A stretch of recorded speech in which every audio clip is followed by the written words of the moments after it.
8h40, 100% PSG, toute l'actualité du Paris Saint-Germain, c'est avec Romain Bédouc. Bonjour Romain. Salut Grégoire, salut à tous, très beau t-shirt. Très beau t-shirt, oui, c'est celui de la fondation de Luis Enrique, voilà, Voilà. pour sa fille. C'est vrai qu'il est bien celui-là.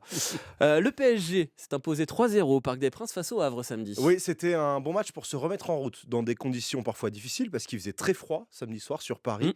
On a eu les premiers flocons qui sont tombés pendant le match sur le Parc des Princes. Du coup, on avait une équipe du PSG qui jouait en trottinant, pas forcément affamée à l'idée de se mettre à l'abri rapidement, même si on a eu des opportunités. Et ça donnait une rencontre équilibrée. En plus, en face, on avait une équipe du Havre qui a joué sa rencontre à fond avec la véritable envie de prendre des points chez nous. Ça peut paraître évident ce que je dis, mais finalement, c'est assez rare. Mm. Souvent, les équipes viennent au parc avec l'envie de ne pas prendre une volée et reste recroquevillé derrière. Là, c'était pas le cas et sans de très belles parades de Lucas Chevalier, on aurait pu être en difficulté au tableau d'affichage. Mais finalement, même au petit trot, le talent de joueurs comme Mendes, comme Kangin Lee, comme Neves, ça suffit en Ligue 1. Et donc, on a mis le premier but en première période et les deux suivants en seconde. Alors vous avez parlé d'opportunités, on aurait pu vivre une soirée encore plus tranquille. Oui, on aurait pu vivre une soirée plus tranquille, mais Gonzalo Ramos en avait décidé autrement.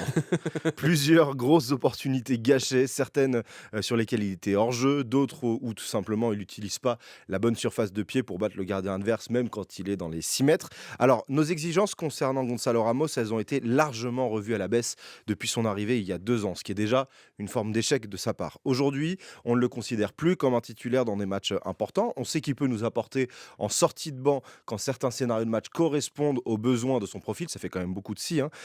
Son profil, c'est celui d'un attaquant de surface, mais on a abandonné l'idée que face aux meilleures équipes, il puisse nous aider d'entrée. On a aussi abandonné l'idée de le voir incorporé pleinement au collectif.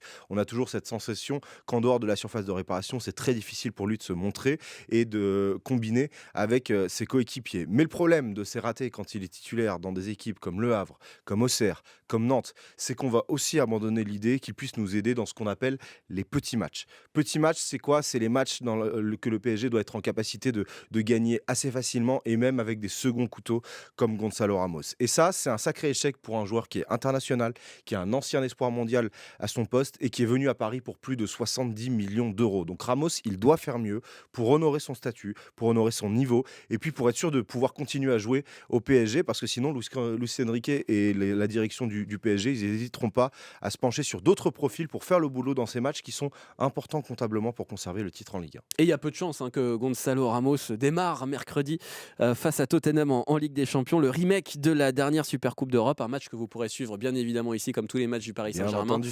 sur votre radio locale ici Paris-Île-de-France avec toute la team PSG. Merci beaucoup Romain Bédouc et on se dit à demain. Ben oui, bonne journée. Demain 8h40 pour 100% PSG.